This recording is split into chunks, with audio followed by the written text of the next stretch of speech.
dans le domaine des sens, dans le domaine de l'imprévisible, de l'indicible, du non diagnosticable facilement. Il y a un univers qui peut être relaté par les émotions que nous proposent nos cinq sens.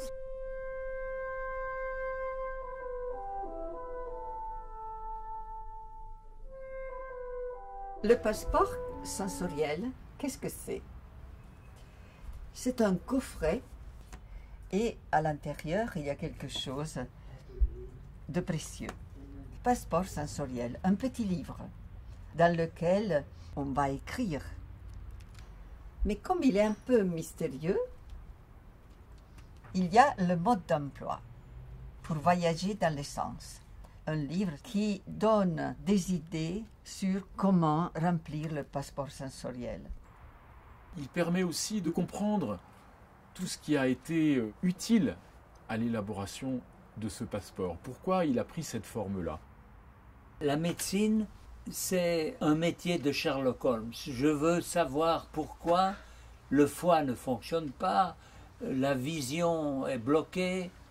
Je veux savoir pour pouvoir. Mais il nous a fallu plusieurs années pour être de plus en plus sûrs, convaincus que du rôle des sens, des cinq sens, dans une nouvelle guidance de l'accompagnement du malade. Le passeport sensoriel nous invite à écrire quelques mots sur ce que nous aimons voir, entendre, goûter, sentir et toucher. En écrivant notre passeport sensoriel, nous réfléchissons sur nous-mêmes, nous comprenons mieux qui nous sommes et ce qui nous lie au monde. Nous ravivons des souvenirs liés à des expériences anciennes, parfois oubliées, et avons une nouvelle manière de voir notre histoire de vie. Si on interviewe une personne et dit c'est pas facile la vie, et puis c'est difficile, et puis on est seul, et puis on est stressé. Non! Qu'est-ce que tu aimes entendre? Qu'est-ce que tu aimes goûter? Qu'est-ce que des parfums de fleurs t'ont permis de prendre conscience que c'est le printemps?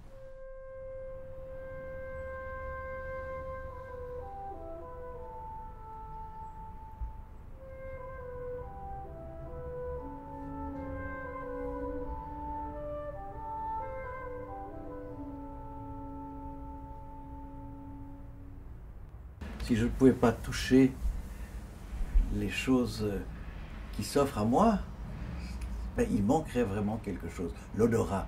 Comment? L'odorat, le goût. Une bonne cuisine, on oublie trop souvent lorsque l'on mange ou lorsque l'on boit un bon vin, à quel point nous sommes des êtres favorisés par la nature de pouvoir sentir ces choses-là. À Vevey, chaque fois que je pouvais m'échapper du collège, il y avait un petit bar à tabac qui vendait de la réglisse. Et puis la réglisse aussi, j'aime bien parce qu'il y a une liberté de forme pour cette odeur qui est immense. Depuis l'origine, qui est un bout de bois, jusqu'à des formes élaborées comme la spirale. Et puis, si on doit résumer un peu cette expérience sensorielle, la réglisse, on la sent, on la goûte, on la déroule, on la touche, on la voit, elle est magnifique, elle est un peu lustrée, brillante. Et puis, pour moi, elle est complète. Donc, c'est l'enfance et vraiment la liberté. Parce que chaque fois qu'on sortait, il y avait cette réglisse. Et puis, je crois que je me souviens à peu près que de ça de l'école. La force de ce passeport sensoriel, c'est de nous permettre de nous relier à nous-mêmes et souvent à des racines profondément enfouies, ancrées en nous et qui ne sont jamais très loin. On les croit disparues elles émergent à la faveur, justement, d'un sens qu'on stimule, que ce soit une odeur, que ce soit un parfum, que ce soit un goût, ou que ce soit une musique. Et souvent, ces racines plongent dans notre enfance. J'habitais, mes parents étaient agriculteurs à la ferme, à la campagne, famille de 12 enfants, et on crottait la maison, forcément. Mes frères, quand ils rentraient des champs, c'était tout crotté partout, c'était sale la maison. Et je me souviens que maman, le samedi, elle faisait cirer les meubles. Et je peux vous dire que j'ai toujours de la bonne cire et que je cire régulièrement mes meubles. Et que j'aime rentrer en sentant l'odeur du meuble ciré. Pour moi, c'est le lien avec maman.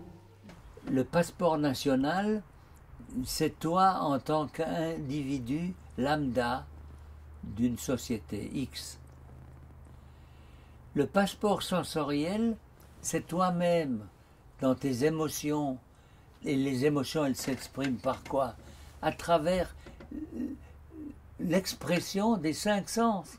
La vue, l'ouïe, l'odorat. Et ce passeport, c'est un témoin d'un moment tout au long de ton parcours de vie.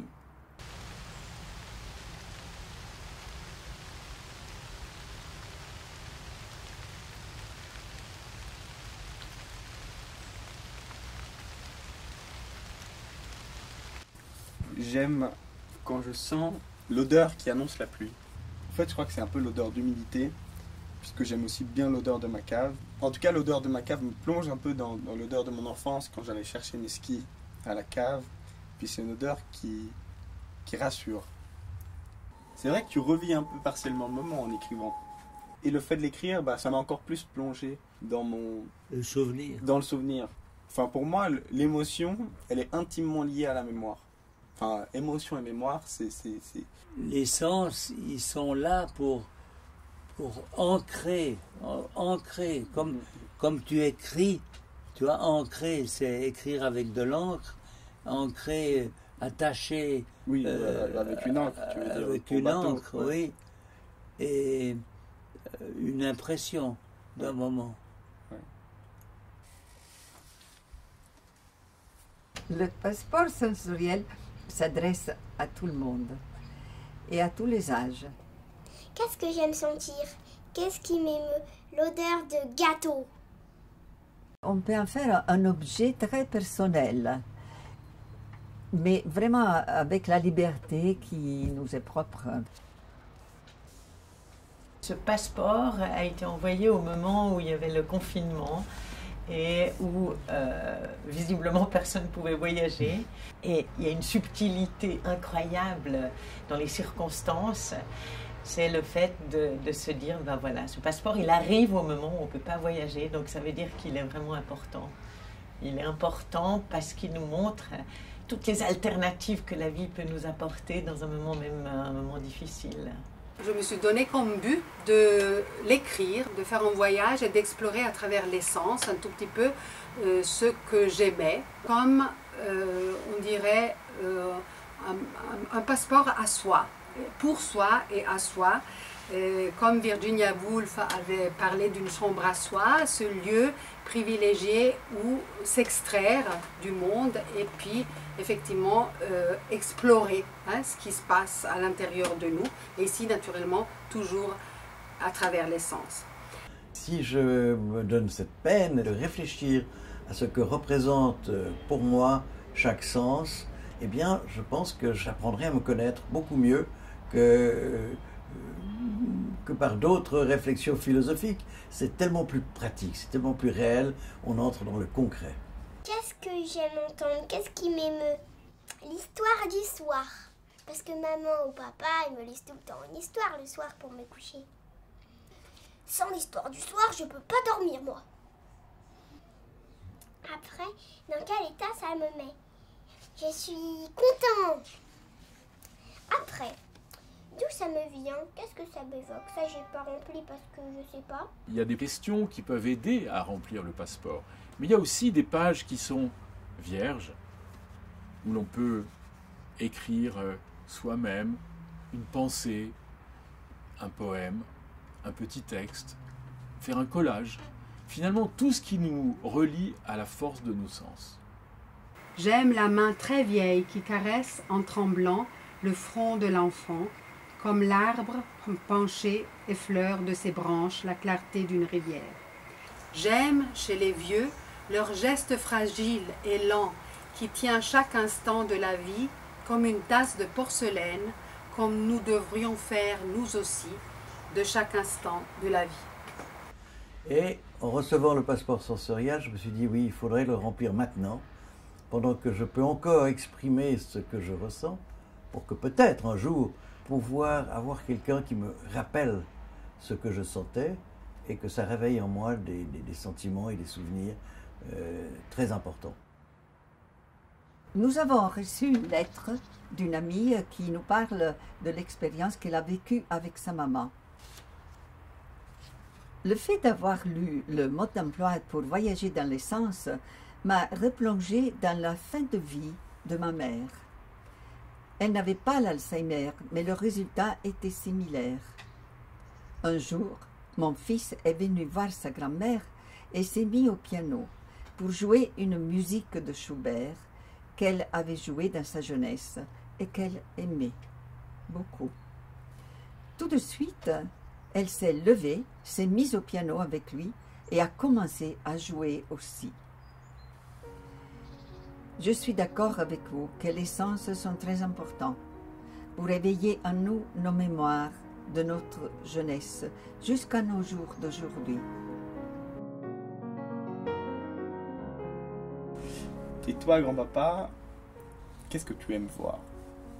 J'aime bien voir, par exemple, devant notre maison, on a en bordure de larves tous ces arbres qui font une espèce d'écrin tranquillisant.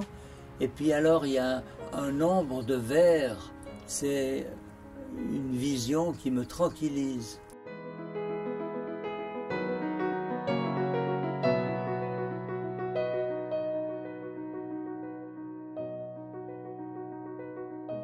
Nous vous souhaitons de très beaux voyages au pays des sens. Voyage avec vous-même ou en compagnie, à la découverte des plaisirs subtils, cachés, emmitouflés, sens dessus-dessous. Prendre conscience de ses sens, c'est percevoir et découvrir sa sensibilité. Découvrir, le sentir et le ressentir, c'est le début du « connais-toi toi-même » qui permet la communication et ouvre la porte au 6e sens qui est remplir le passeport sensoriel va vous donner un enrichissement pour vous-même et pour le dialogue avec l'autre comme vous n'aurez jamais imaginé.